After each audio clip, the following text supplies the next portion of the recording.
Y vamos a orar, hermano. Padre bueno, te alabamos, Señor, y te damos gracias por un miércoles más que nos permites estar reunidos alrededor de tu palabra, anhelando, Señor, que tu Espíritu Santo nos ilumine, abra el entendimiento y nos mueva, Señor, a glorificarte. Tú le dijiste a tus discípulos que el Consolador tomaría de lo tuyo para glorificar tu nombre, Señor. Y nosotros pertenecemos a Cristo y tu Santo Espíritu, Señor, nos lleva a honrar tu nombre. Danos un corazón que así lo anhele y que así lo haga. En Cristo Jesús te lo pedimos. Amén. Muy bien, hermanos, déjenme dar oportunidad a que sigan entrando. Y bueno, estamos con el tema de la conciencia y hoy vamos a ver la última parte de este estudio. Hemos estudiado la importancia que tiene para Dios el que sus hijos mantengan una buena y limpia conciencia delante de Él y de los hombres. Hemos visto que para lograrlo, la conciencia tiene que estar firmemente establecida en la palabra de Dios.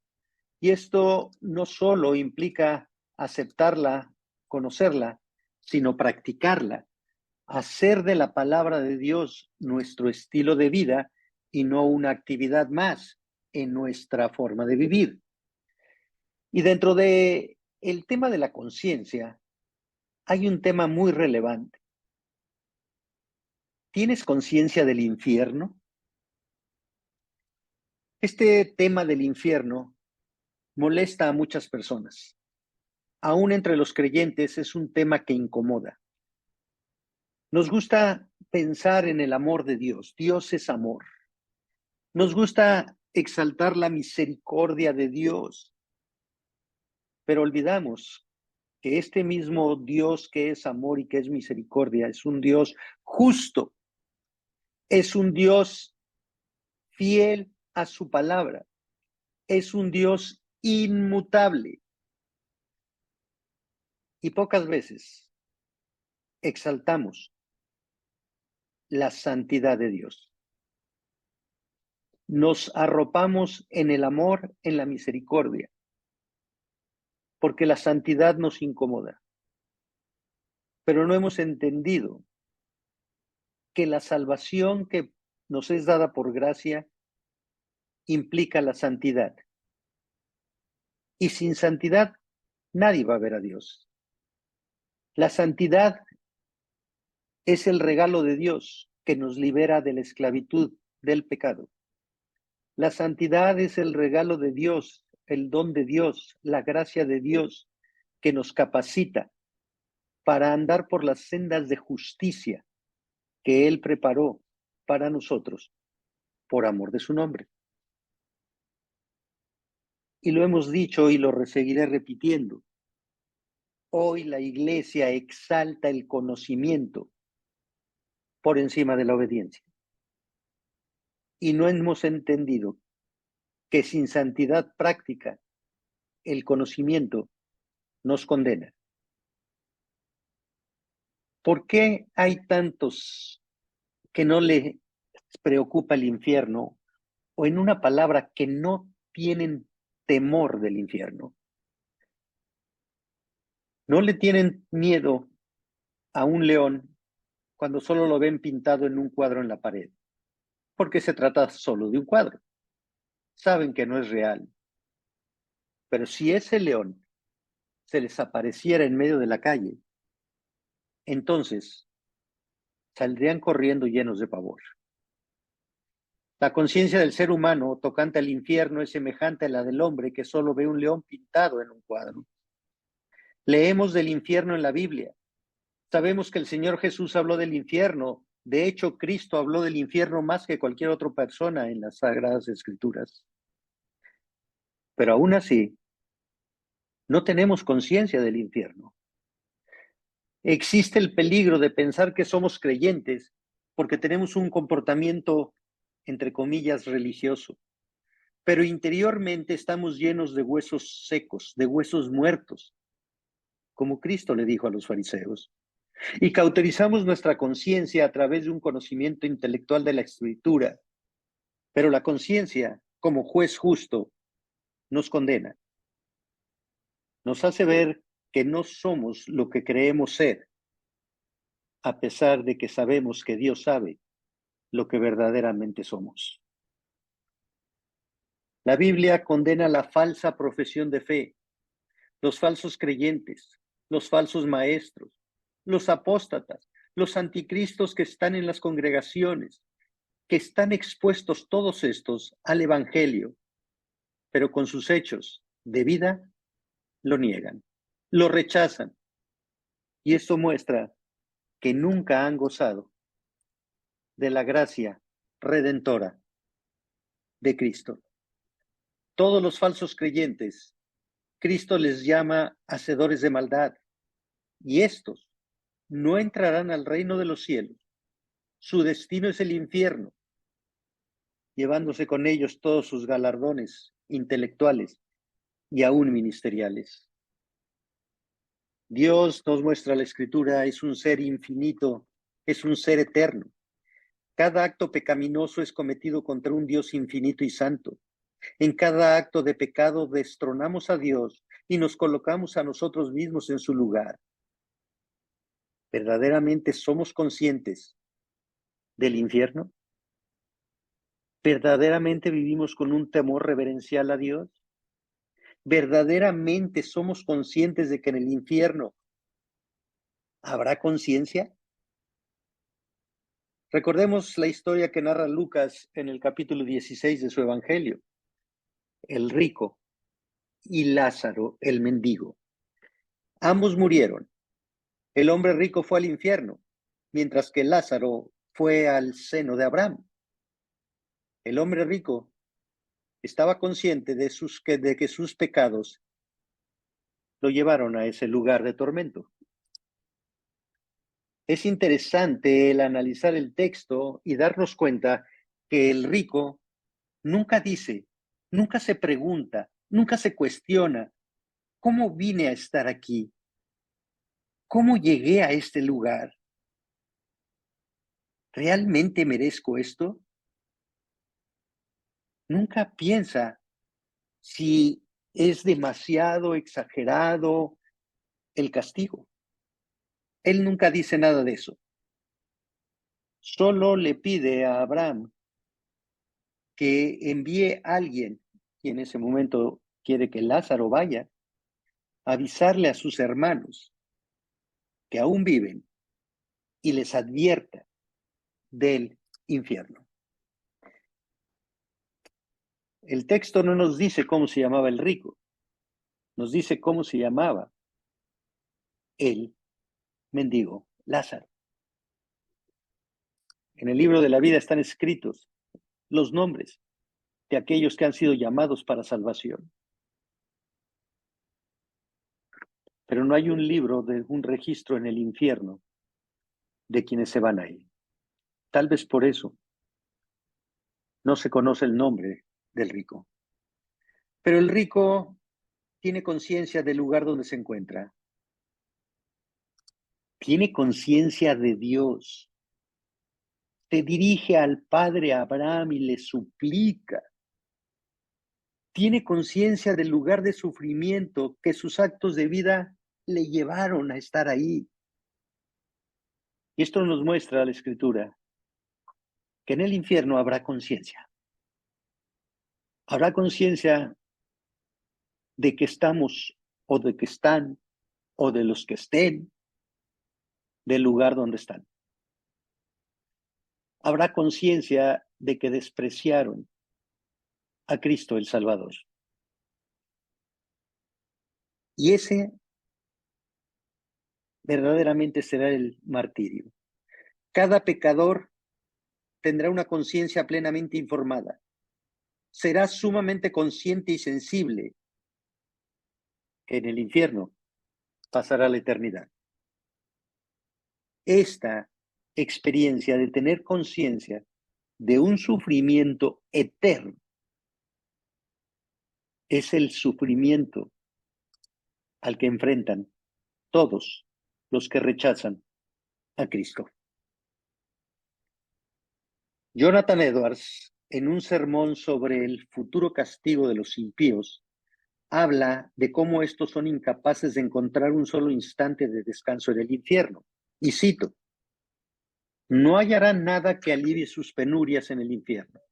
No encontrarán allí un lugar de reposo, ningún rincón secreto que sea más fresco que los demás, donde puedan tener un respiro, un poco menos de lo extremo de su tormento, ni una fuente de agua, ni un arroyuelo de agua cristalina en ninguna parte del mundo de tormento. No, siquiera una gota de agua que calme su sed. No tendrán un amigo que los consuele, ni que les haga un poco de bien. No encontrarán ningún lugar donde puedan hacer una pausa, descansar y tomar aliento, ni siquiera por un minuto, porque serán atormentados con fuego y azufre, y no tendrán descanso ni de día ni de noche, por los siglos de los siglos. Fin de la cita. El infierno es un lugar donde Dios ha retirado su misericordia y su bondad, donde Dios se revela como un fuego aterrador y devorador, y los hombres viven en un tormento sin final. ¿Somos conscientes del infierno? La respuesta es no, porque tampoco vivimos con la conciencia de la santidad que debemos reflejar si verdaderamente somos hijos de Dios.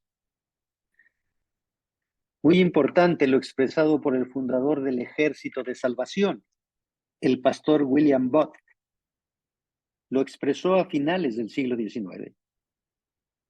Y cito, el mayor peligro del siglo XX será religión sin el Espíritu Santo, cristianismo sin Cristo, perdón sin arrepentimiento, salvación sin regeneración, política sin Dios y el cielo sin infierno. Fin de la cita. En pocas palabras, anticipaba una sociedad sin Cristo, con religión pero sin convicción, como la que vivimos hoy. Por ello, es tan importante el valorar, guardar, vivir la palabra de Dios para mantener una conciencia buena y limpia delante de Dios y de los hombres. Y quiero que vayan a la primera epístola de Pablo a Timoteo, capítulo 1, versículos 18 al 20. Primera de Timoteo 1, 18 al 20. Versículo 18 dice, este mandamiento, hijo Timoteo, te encargo, para que conforme a las profecías que se hicieron antes, en cuanto a ti, milites por ellas la buena milicia, manteniendo la fe y buena conciencia, desechando la cual naufragaron en cuanto a la fe algunos, de los cuales son Himeneo y Alejandro, a quienes entregué a Satanás, para que aprendan a no blasfemar. Recordemos el contexto de la epístola. Pablo instruye al joven pastor Timoteo para que sepa cómo debe conducirse en la iglesia, que es columna y baluarte de la verdad. Y aquí está enfatizando la carga, la responsabilidad que tiene Timoteo como creyente. Sabemos que era pastor, pero como creyente. Le dice, este mandamiento, hijo Timoteo, ya lo ha reconocido en los primeros versículos como un hijo de la fe, un genuino hijo de fe, un genuino creyente. ¿Y cuál es el mandamiento? La palabra mandamiento significa orden, instrucción que debe ser cumplida. Este mandato es que no se enseñe falsa doctrina. Este mandato es que Timoteo defienda la verdad del Evangelio, viva la verdad del Evangelio. Y por ello es importante entender lo que Pablo dice en los versículos del 3 al 11. Y le voy a pedir a Hugo Benjamín Rivera que nos comparta Primera de Timoteo 1, versículos 3 al 11. Claro que sí, pastor. Primera de Timoteo 1, del 3 al 11, ¿verdad? Sí, por favor. Ok, dice. tal como te rogué al salir para Macedonia, que te quedaras en Éfeso, perdón, para que instruyeras a algunos que no enseñaran doctrinas extrañas, ni prestaran atención a mitos y genealogías interminables, lo que da lugar a discusiones inútiles en vez de hacer avanzar el plan de Dios, que es por fe. Así te encargo ahora. Pero el propósito de nuestra instrucción es el amor nacido de un corazón puro, de una buena conciencia y de una fe sincera. Pues algunos, desviándose de estas cosas, se han apartado hacia una vana palabrería. Quieren ser maestros de la ley, aunque no saben lo que dicen ni entienden las cosas acerca de las cuales hacen declaraciones categóricas. Pero nosotros sabemos que la ley es buena si uno la usa legítimamente.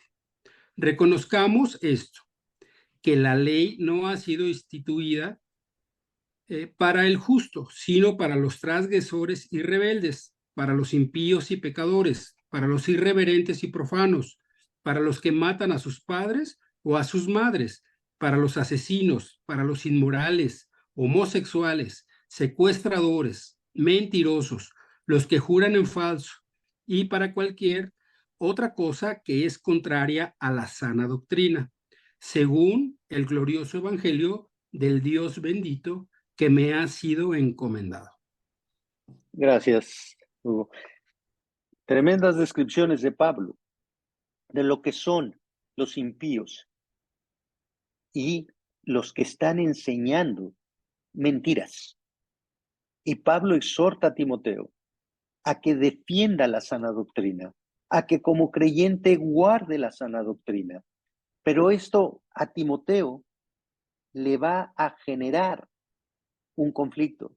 Por eso, regresando al versículo 18, dice, te encargo, te encomiendo, es un mandato, para que conforme a las profecías que se hicieron antes en cuanto a ti, sí, Timoteo, esas profecías que declaraban que tú serías un hijo de Dios. ¿Y qué es lo que le encarga? Que milites por esa profecía. No me voy a meter al tema de la profecía con Timoteo, porque no es el tema de ahorita.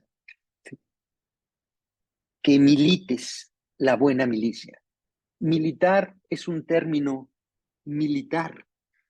Significa entrar en guerra. Que pelees, que luches. La buena milicia, la buena guerra. La palabra buena, bueno, en el original griego, ¿sí?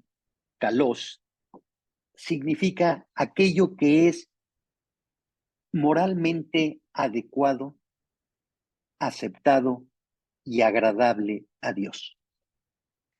La buena batalla, Timoteo, y por extensión todo creyente, es defender la sana doctrina, la sana instrucción de Cristo.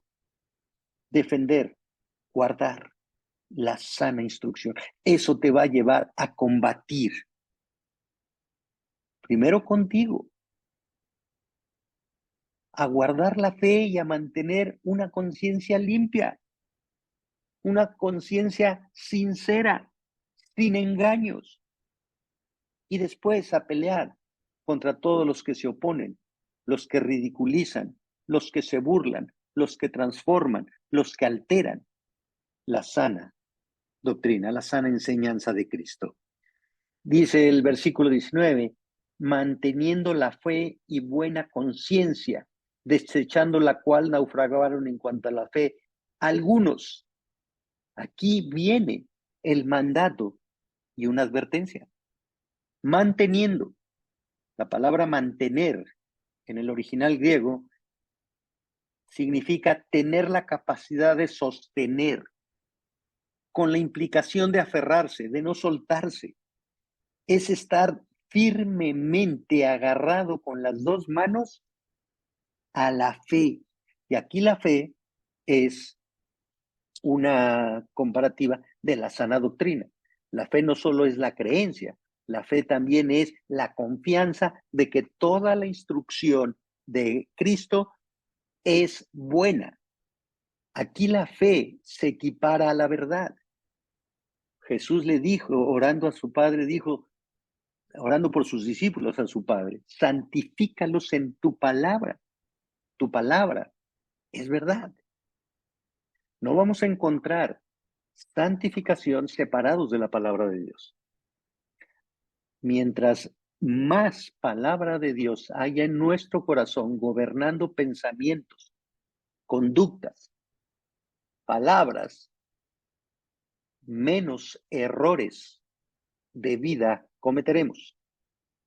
Mientras haya más de Cristo en nosotros, habrá menos de nosotros, menos del mundo dentro de nosotros.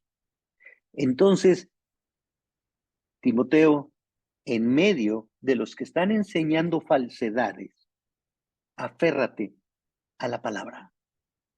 No te sueltes de la palabra.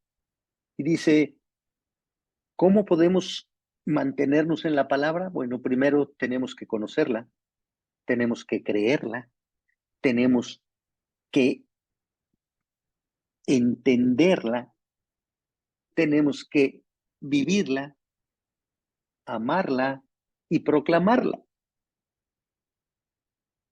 Y después tenemos que defenderla. ¿Cómo la defendemos?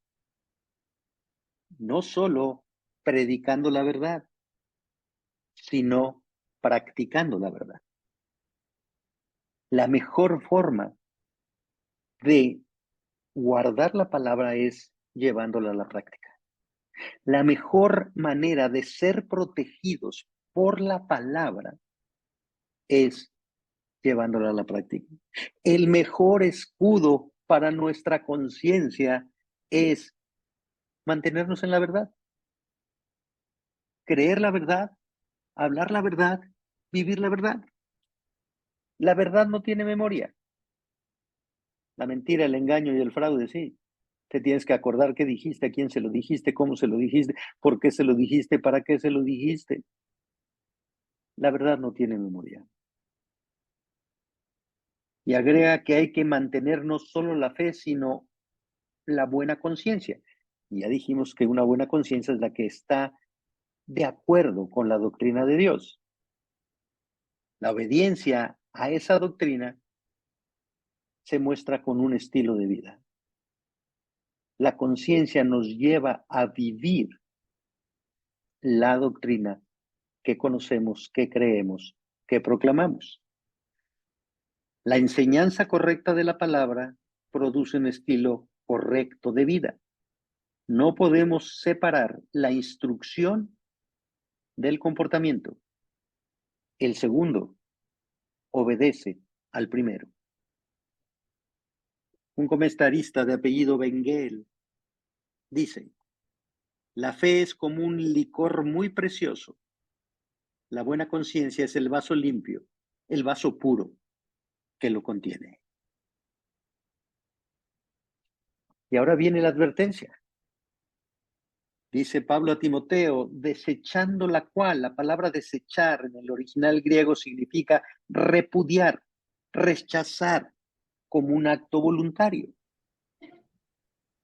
Se rechaza aquello que se ha probado. ¿Cuántos de nosotros tenemos alimentos que no nos gustan? Los probamos y su sabor no fue de nuestro agrado, demasiado dulce, demasiado insípido, demasiado picante, demasiado salado, demasiado amargo. Pero lo probamos y lo rechazamos. Eso no puedo comer, eso no me gusta. Tal vez por cuestiones de salud, evitamos algunos alimentos. Bueno, aquí lo que está diciendo Pablo a Timoteo es que hay quienes han estado expuestos a la sana doctrina, pero la han rechazado voluntariamente. Han rechazado a Cristo como Señor y Salvador. Han rechazado la instrucción. Es que es muy difícil, es que es imposible, es que son exagerados, es que es que es lo que sea, pero la han rechazado. ¿Y qué consecuencias trae ese rechazo? Dice que naufragaron en cuanto a la fe algunos. Naufragar es hundirse. Naufragar es quedarse solo, sin ayuda, sin esperanza.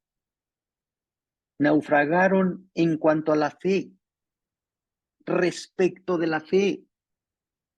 Naufragaron por no reconocer la autoridad de Cristo, la autoridad de su palabra. Naufragaron porque no quisieron pagar el costo de seguir a Cristo. Naufragaron porque tenían conocimiento, pero no se negaron a sí mismos. Tenían conocimiento, hicieron cosas en el nombre de Cristo, pero no se sometieron a la autoridad, al señorío de Cristo. En tu nombre echamos fuera demonios, en tu nombre hicimos esto. Pero nunca reconocieron a Cristo como su Señor y Salvador. Nunca amaron a Cristo por encima de todo. Tenían conocimiento, pero no prioridades correctas. Y por lo tanto naufragaron en la fe. La fe es el buque en el cual ellos se habían embarcado. Los antiguos cristianos frecuentemente usaban esta imagen comparando el curso de la fe con la navegación. Pero la gramática griega no da a entender que uno que ha tenido la fe haga naufragio de ella, sino que los que rechazan la fe y la buena conciencia hacen naufragar la fe. Rechazar la buena conciencia te hace naufragar en la fe. Cauterizar la conciencia de saber lo correcto, pero hacer lo incorrecto, hace naufragar la fe. La pérdida de la buena conciencia ocasiona el naufragio de la fe. La conciencia del pecado no confesado, no arrepentido, mata el germen de la fe en el hombre, dice Winsinger. Tener conocimiento de la sana doctrina, pero no someternos a la sana doctrina y seguir viviendo pecadoramente, mata la fe, hace inútil el sacrificio de Cristo. Es lo que dice Hebreos. No hay otra esperanza para aquel que peca deliberadamente. ¿Sí? Y horrenda cosa es caer en las manos de un Dios vivo. Versículo 20. Ahora señala a dos que han naufragado en la fe porque no mantuvieron una buena conciencia. Himeneo y Alejandro, a quienes entregué a Satanás para que aprendan a no blasfemar. Himeneo y Alejandro, colaboradores en un momento con Pablo, estuvieron con él en el ministerio, pero sus corazones nunca fueron regenerados, transformados. ¿Qué significa que los entregó a Satanás? Bueno, significa que están fuera de la iglesia, que están fuera del cielo. Y el único destino que les queda es el infierno, donde es el destino de Satanás y de todos los mentirosos, los hipócritas, los que tenían una apariencia religiosa, los que no son genuinos creyentes. Qué importante es no ignorar la conciencia. Qué importante es ligar la conciencia a la palabra de Dios. Qué importante es no cauterizar la conciencia, justificando nuestros pecados, porque trae fatales consecuencias. Ser entregado a Satanás después de estar expuesto al Evangelio es hacer evidente el no ser salvo y por lo tanto estar destinado al infierno. Algunos pasajes bíblicos afirman que en el infierno habrá diferentes grados de castigo determinados para cada ser humano. Mario López, ¿nos quieres leer Lucas 12, 47 y 48, por favor?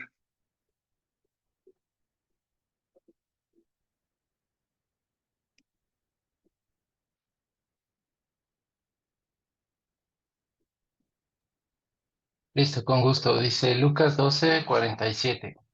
Aquel siervo que conociendo la voluntad de su señor no se preparó ni hizo conforme a su voluntad, recibirá muchos azotes. Mas el que mas el que sin conocerla hizo cosas dignas de azotes, será azotado poco, porque a todo aquel a quien se le haya dado mucho se le demandará, y al que mucho se le haya confiado, más se le pedirá. Gracias, Mario. ¿Qué está hablando? Un siervo que conocía la voluntad del amo, pero no la hizo. Y un incrédulo que vivió como incrédulo va a recibir menos castigo que el falso siervo. Los hipócritas religiosos, los que profesan ser cristianos y no lo son, serán castigados más severamente que los demás.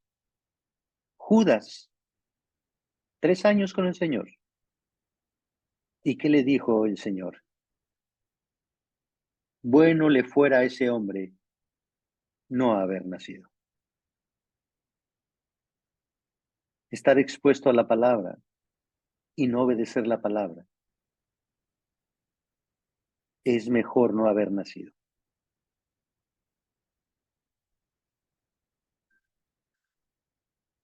Tenemos que entender que no tenemos que tenerle temor al infierno, sino temor al pecado. El pecado es lo que nos lleva al infierno. Lo que tenemos que rechazar es el pecado. No creamos que por ir a la iglesia o decir que creemos en Dios o aceptar intelectualmente las verdades del Evangelio, pero sin una vida y sin una conciencia limpia delante de Dios, evitaremos el infierno. Thomas Shepard, pastor y fundador de la Universidad de Harvard, ha escrito: hay los que profesan ser salvos y hay evangelistas carnales que tienen algo semejante a la fe y a la tristeza por haber pecado, semejante al verdadero arrepentimiento y semejante a nobles anhelos, pero no obstante, no son más que pura apariencia. Engañan a otros y se engañan a sí mismos. La mayoría de los que viven en la iglesia perecerán. Fin de la cita. ¿Recuerdas?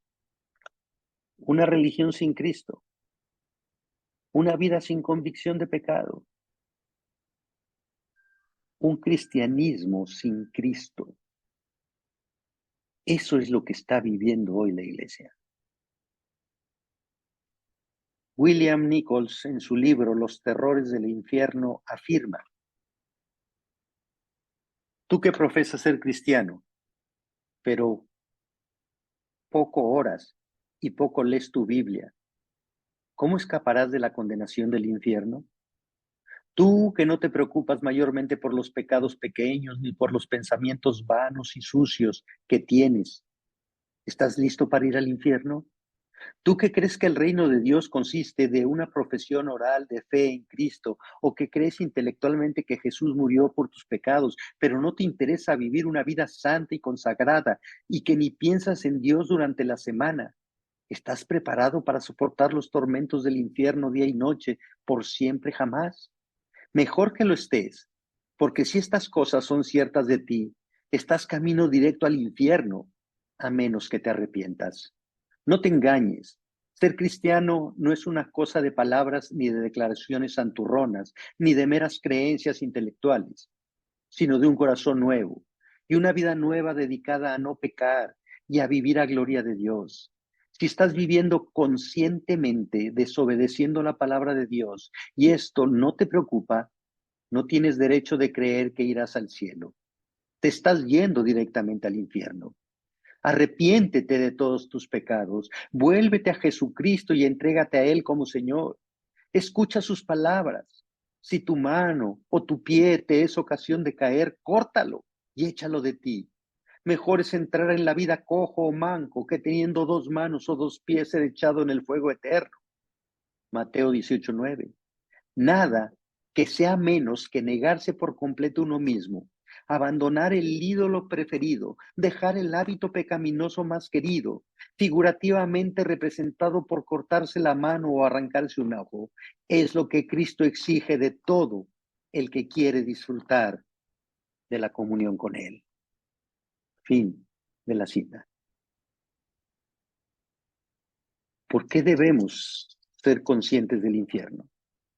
¿Por qué debemos tomar el tiempo para confrontar nuestra vida con la palabra santa y pura de Dios? ¿Por qué no podemos dejar de ser conscientes de la existencia del infierno y proclamar las consecuencias de una vida pecaminosa? ¿Por qué? Por 3 razones. Primera, conocer los horrores del infierno puede sacudir la conciencia y sacarnos de una falsa seguridad. Segundo, conocer las verdades del infierno puede disuadirnos de pecar. Tanto el fiel a Dios como el infiel peca menos cuando se les recuerda los terrores del infierno. Y tercera, conocer los horrores del infierno puede ayudar a despertar a los que creen que son salvos solo porque creen en Cristo o en el Evangelio, pero realmente no lo son, sino que, sin saberlo, van camino al infierno. Juan Calvino señalaba: la tortura de una mala conciencia es el infierno de un alma viviente. Tener conciencia del infierno debe llevarnos a tener conciencia de nuestra manera de vivir delante de Dios, de nuestra manera de vivir a Cristo, tener conciencia del costo de la salvación, el sacrificio de Cristo, tener conciencia de la santidad, ya que sin esta nadie verá a Dios. ¿Tenemos conciencia del infierno? Oremos, hermanos. Señor, te alabamos, te bendecimos y te damos gracias, porque en tu palabra nos muestras las verdades dolorosas. Existe un infierno, un lugar de tormento eterno, al que es enviado todo aquel que no cree en ti. El que no cree en el Hijo de Dios ya ha sido condenado, porque no ha creído. Padre, la fe, la creencia, no es un conocimiento intelectual, es una transformación de vida, es un cambio de pensamiento, un cambio de conducta, un cambio de sentido. El arrepentimiento es aborrecer el pecado y apartarnos de él para abrazar con agradecimiento tu misericordia, tu perdón, la vida nueva que tú otorgas a quien confía en Cristo como su Señor y Salvador. Padre, danos una conciencia del infierno para que nos apartemos del pecado, de los pensamientos pecaminosos, de la ambición,